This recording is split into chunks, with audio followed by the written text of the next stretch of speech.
It's time now for business. Let's say hello to Kate Moody. Hi, Francois.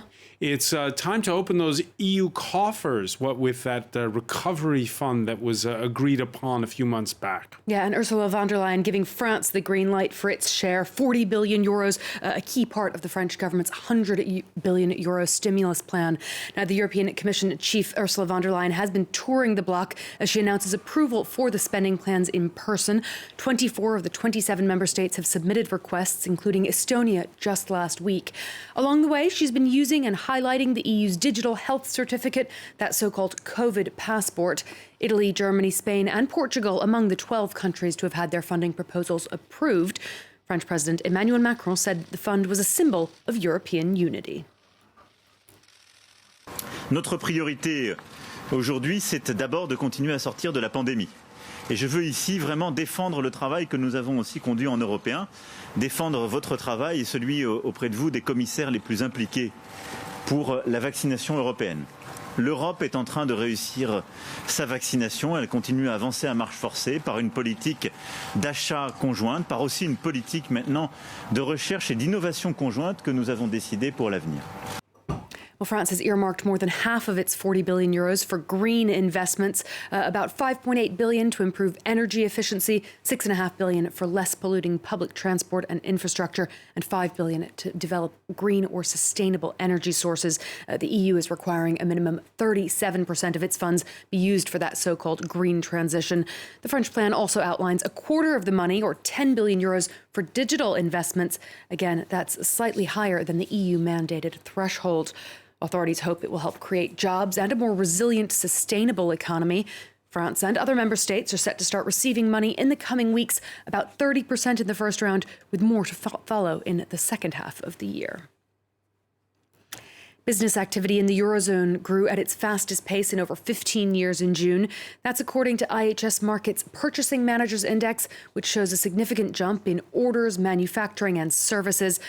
Most European countries are emerging from months of strict lockdown restrictions, and the data suggests there will be a strong rebound in economic growth for the second and third quarters.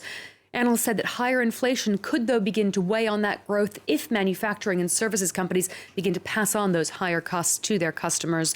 Eurozone inflation stands at 2%. That's slightly above the central bank's target. Let's check in on the day's trading action. Investors have largely shrugged off that mostly positive data. The major European indices closing lower. The CAC 40 and Frankfurt DAX each down about 1%.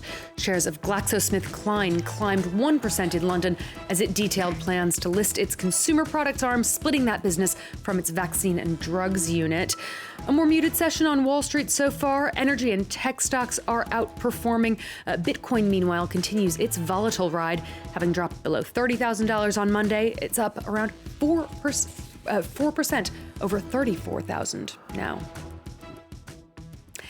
Exactly 5 years ago today, British voters decided to leave the European Union. Brexit became official in January 2020, but negotiations carried on during the so-called transition period last year, and the concrete impact has only been felt for the past 6 months. Jean-Emile Jamin has been looking at the effect on British businesses. 5 years on from the UK's slim majority decision to leave the European Union, and the wounds have yet to heal. But Prime Minister Boris Johnson has remained upbeat, continuing to promote the benefits of a new post-Brexit Britain. It has given us the freedom to establish 8 free ports across the country, driving new investment, to develop the fastest vaccine rollout in Europe, to protect and invest in jobs and renewal across every part of the UK. For many, though, the distraction of the pandemic has masked the economic fallout caused by the referendum. British trade collapsed with the EU at the start of this year as exports dropped by 20%. Trade deal talks with the EU and 68 other countries have continued, coupled with a $9 trillion negotiation to join the Pacific Trade Area.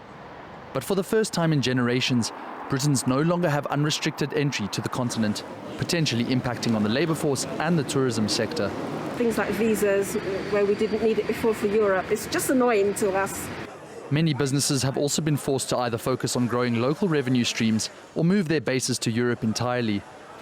For small British enterprises, a shortage of seasonal workers, increased delivery costs, export tariffs and administrative red tape have added to the headache. It's a minefield, really, to try and move goods through from the UK into Europe, and expensive and resource heavy, bureaucracy heavy, all the things that you really don't want as a business.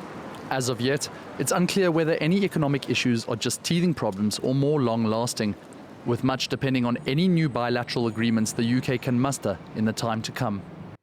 5 years going by in a flash. God, feels like it was yesterday we were in London. Kate Moody, many thanks. And the story's not over yet. We'll have more business news for you later. It's time now for sports. And we say hello to